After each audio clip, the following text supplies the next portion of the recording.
Good, I'm learning. Great, thank you, Elaine, so much for agreeing to be with us today.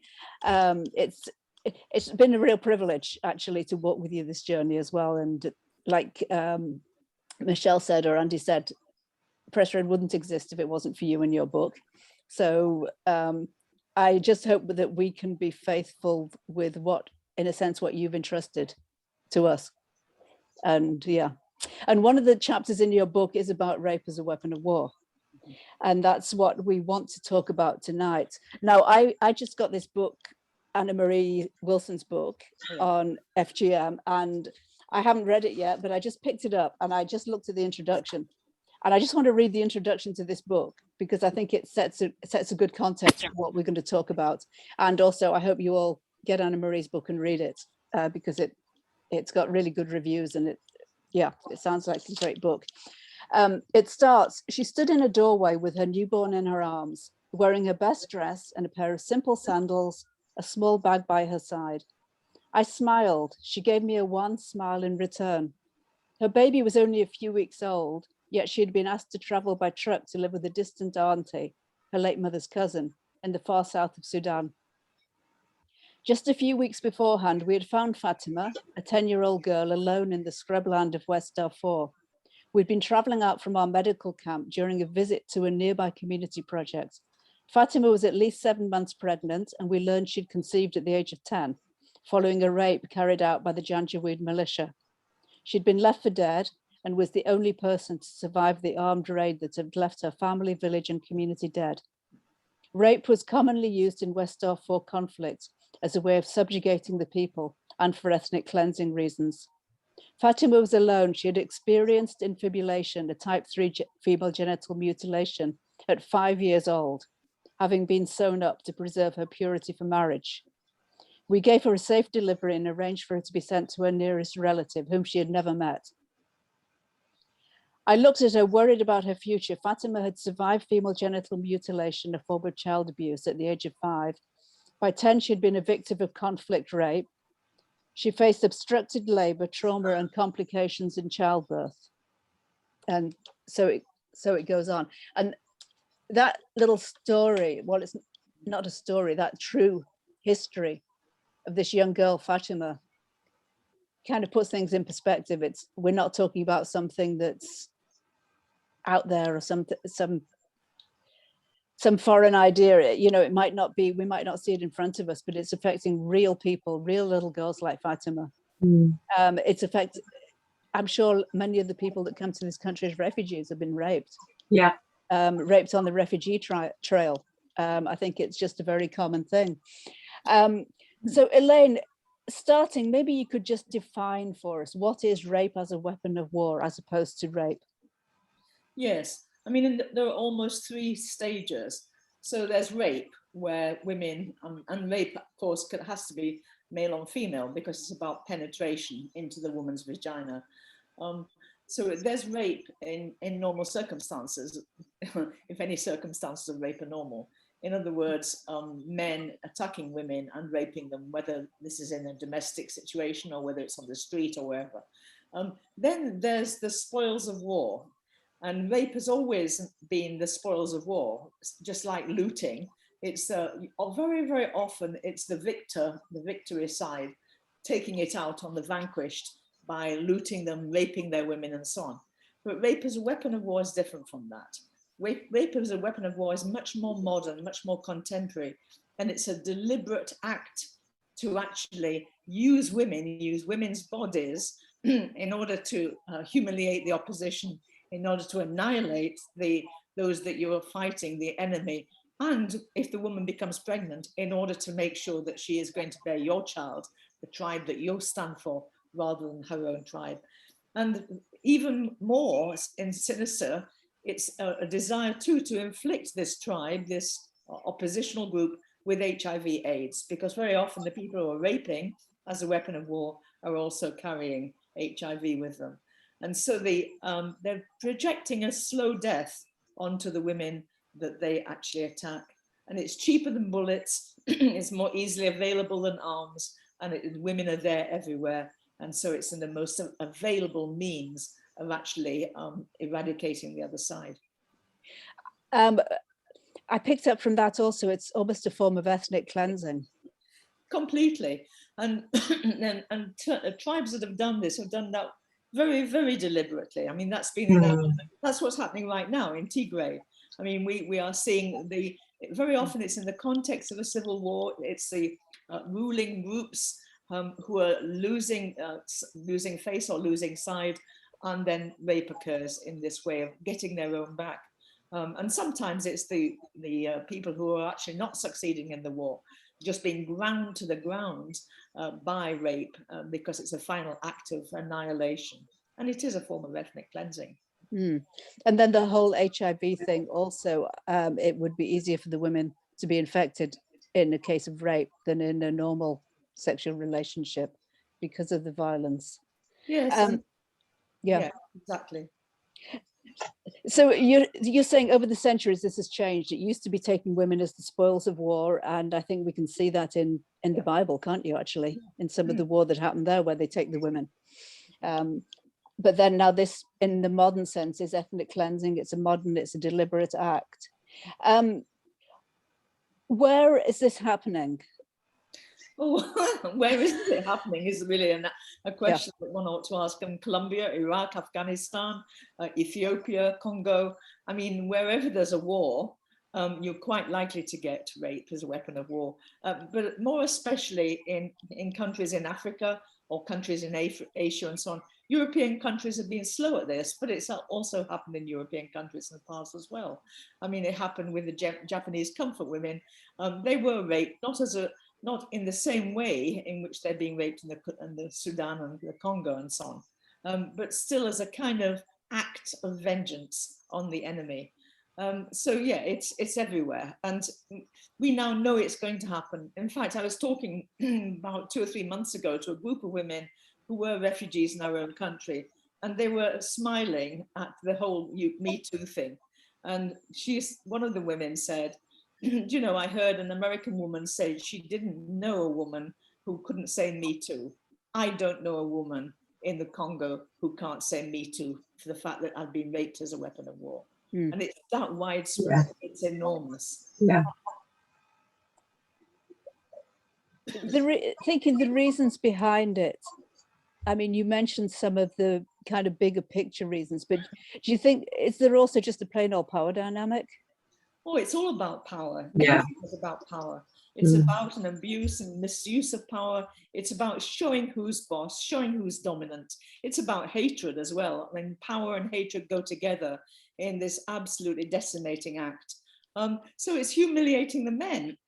It's not just the women that they're actually out to grind down, it's the men. And in fact, in many ways, the people who are doing the raping, the soldiers who are doing the raping, make sure that the men folk are there watching it, watching their women being raped. And then having humiliated the men in that way because they can't do anything about it, then they usually kill the men. So the whole thing is ugly, it's full of hatred, it's terrible, and it's woven into the structure of war, I'm afraid.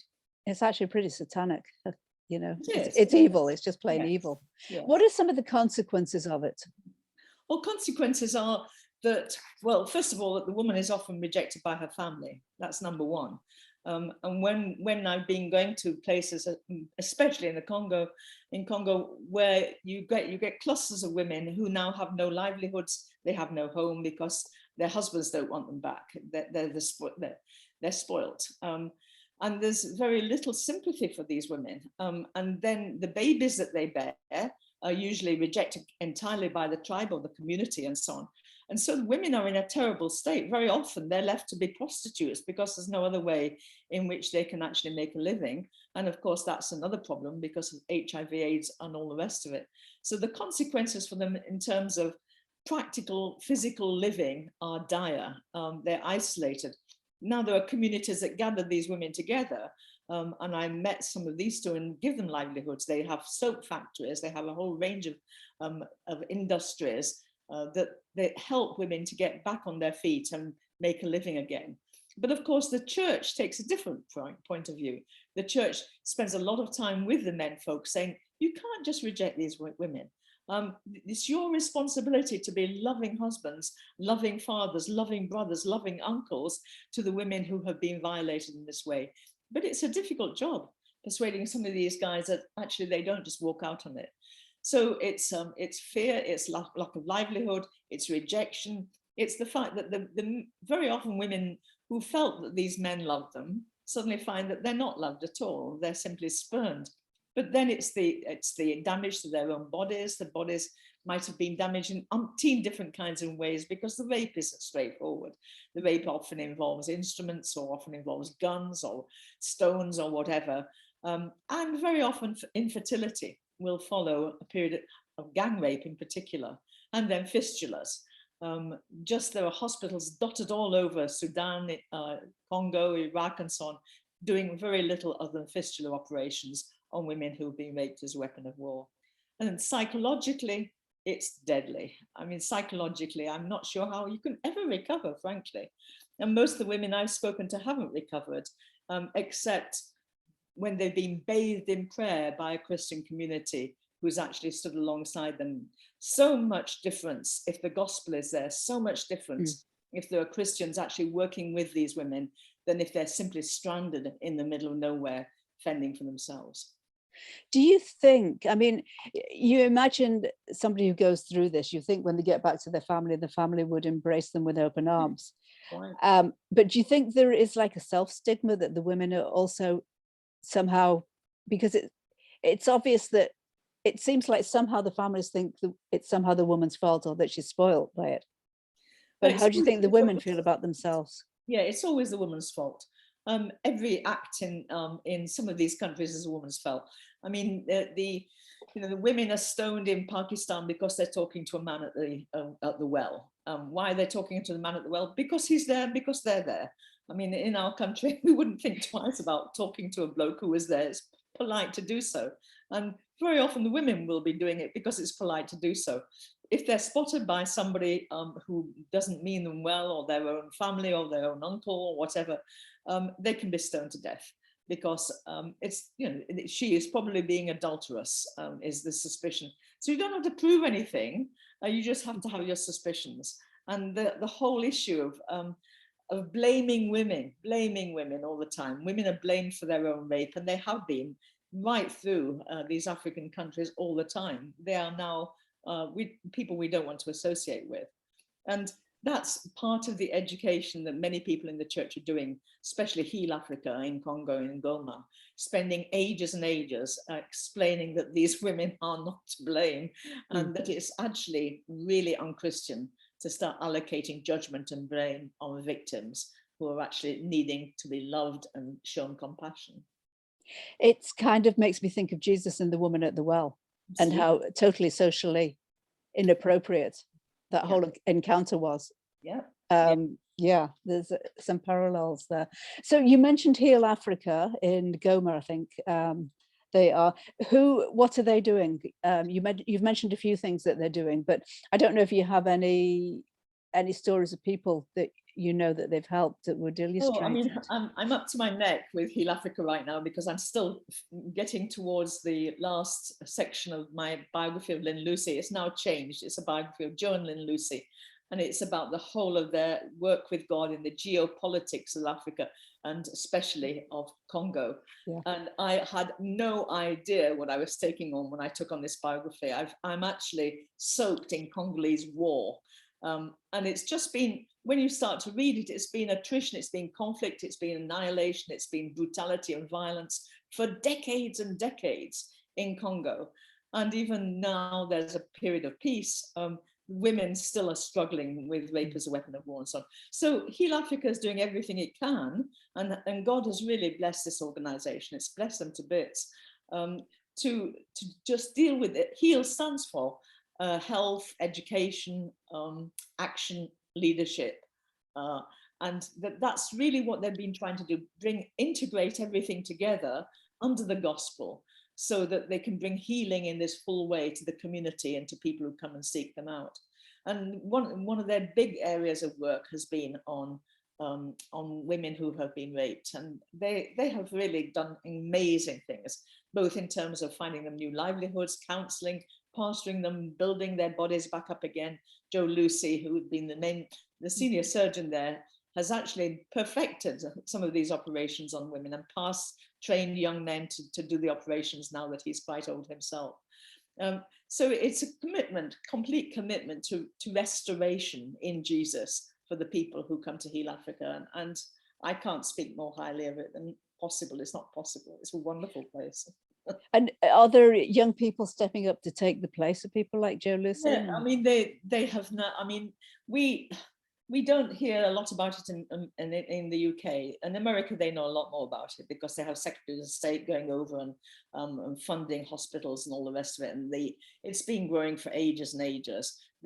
Wonderfully, the volcano that just hit Goma, and the first volcano that hit them in 2002, of course, decimated the whole area and the hospital, and they had to rebuild from scratch. Here comes another volcano. It stops 2 meters from the hospital. I mean, quite amazing. Oh, wow. Everything is decimated. The whole area is decimated. The hospital just stands there like a beacon of hope and joy and victory. And, you know, the God's protection is there on them. And it's really, really wonderful how it's all happened. I mean, I was worried silly when I heard of the news and then I didn't hear from Joe Lucy, who is the Congolese surgeon, Lynn's husband. And then eventually a message came through, no, we're fine, 2 meters away, we're all fine. So, my next question was going to be, where is God in all this? So I guess you're kind of answering that question. Well, God is right at the center of it. I mean, God is there because it's bathed in prayer, because people like Joe and Lynn have given their lives, completely given their lives to Congo and to standing against Satan in Congo. And I can't stress that heavily enough. They have done so much. I mean, they've got into politics as well as surgery and as well as counseling and as well as HIV/AIDS. Joe was a senator. He got laws through on on rape because before Lynn and Joe did this work, there were no laws. Rape didn't exist in the Congo because there were no laws against it. So nobody could be prosecuted and nobody could be condemned and put in prison, and women couldn't be helped or no reparation. All of that's changed because as well as the advocacy and as well as the healing, as well as the preaching and the ministry and so on, they've been politically active as well.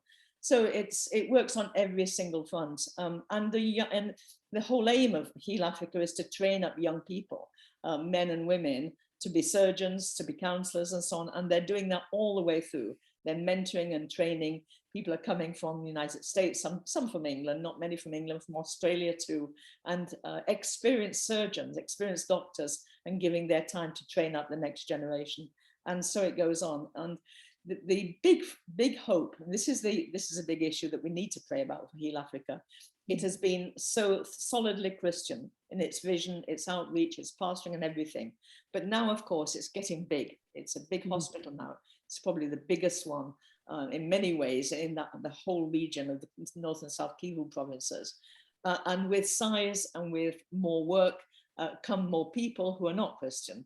And Joe is asking us to pray like mad that it will retain its Christian distinctiveness all the way through. And so he's plucking out more and more young people who've got a real Christian vision to carry on the work. But their work for women is shared, and their understanding of gender and violence against women and the atrocities of gender, including female genital mutilation, of course, is well known there. I mean, in a sense, because they're all united, whatever background they come from, whatever tribe, they have almost together made an affirmation that they will continue to work on behalf of women and against violence, and that Satan will not have a hold in that place. I can imagine they come under huge attack spiritually. Yeah. I mean, it's just so dark. Yeah. The situation. Indeed. Yeah. Does anybody else in the group have questions? Maybe just time for 1 or 2 questions. Just 5 minutes. So just unmute yourself and jump in. Do you find that? Oh, who was that?